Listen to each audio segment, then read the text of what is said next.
In Chapter 7, Krishna revealed the profound nature of the divine, showing us that the path to true knowledge and liberation is through devotion, surrender, and wisdom.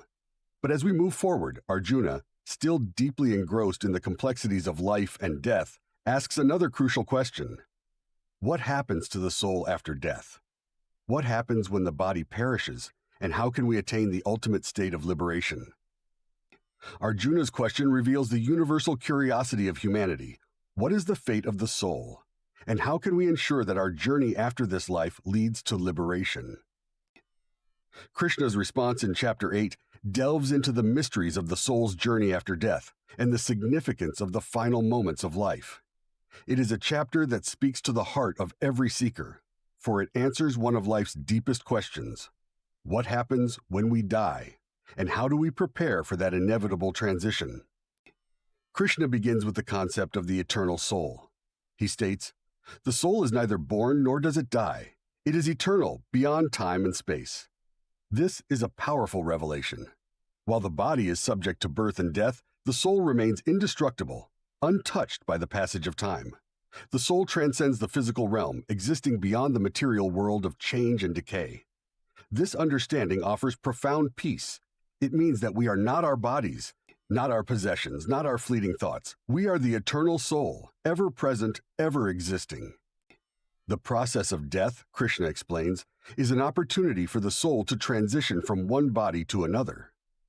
At the time of death, whatever the state of mind one is in, that state of mind will determine the next destination of the soul. This teaching points to the importance of cultivating a steady and focused mind, especially in the face of death. Krishna encourages us to practice remembrance of God in the final moments of our life, as that remembrance will determine the soul's journey. For one who remembers me at the time of death, they will come to me, Krishna assures. This is the power of devotion. The act of remembering God, of surrendering to the divine, becomes the key to the soul's liberation. If in the moment of death, the mind is focused on the divine, the soul is liberated and united with the Supreme. This teaching offers profound guidance for living a life that is constantly connected to the divine, so that when death comes, we are not afraid or lost, but ready to merge with the eternal.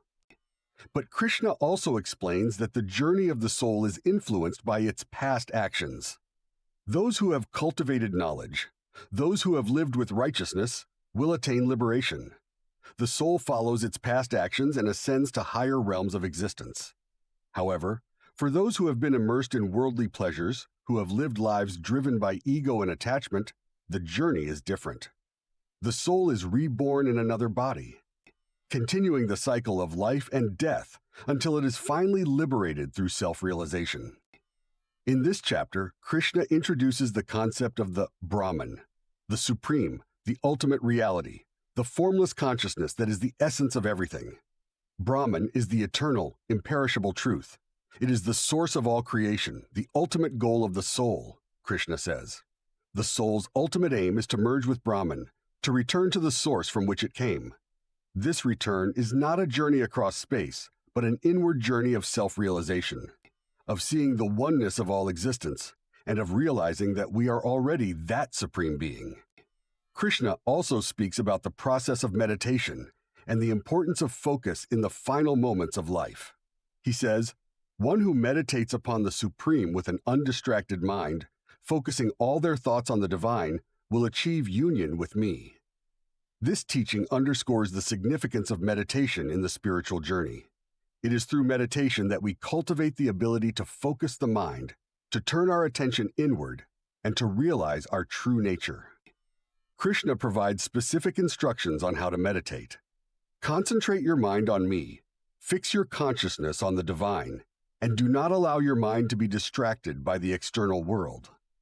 This is the key to overcoming the distractions of the mind, the ability to direct our thoughts and attention towards the divine. It is not an easy task, but with practice and devotion, it becomes the most powerful tool for spiritual liberation. As Krishna continues to explain, he speaks of the process of the soul's journey after death, describing the subtle path that the soul follows as it ascends toward the Supreme. The soul departs from the body through the crown of the head, and it ascends through the channels of the body, moving toward the highest realms of consciousness, Krishna says. This passage points to the importance of maintaining spiritual awareness and mental clarity in the final moments of life. For it is in these moments that the soul is guided towards its next destination. Krishna also shares with Arjuna the significance of the yogic path in this journey. The yogi, who has perfected the practice of meditation and who has attained mastery over the mind, is able to transcend the physical realm and experience union with the divine.